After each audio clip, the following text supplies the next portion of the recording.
Ngayong Enero, nagdiwang ng Pasko ang ilang simbahang Orthodox sa iba't ibang bansa. Sa isang simbahan sa Ukraine, sinagawa ang misa sa Orthodox Christmas Eve noong Sabado.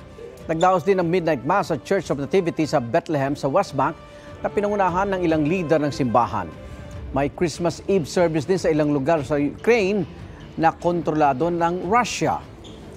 Tradisyonal na bonfire at panalangin naman ang ginawa sa labas ng isang simbahan sa Belgrade sa Serbia. Sinunog nila ang mga sanga ng puno ng robles o oak.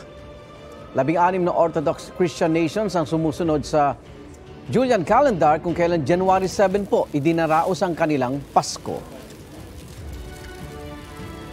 Igan, mauna ka sa mga balita. Mag-subscribe sa GMA Integrated News sa YouTube.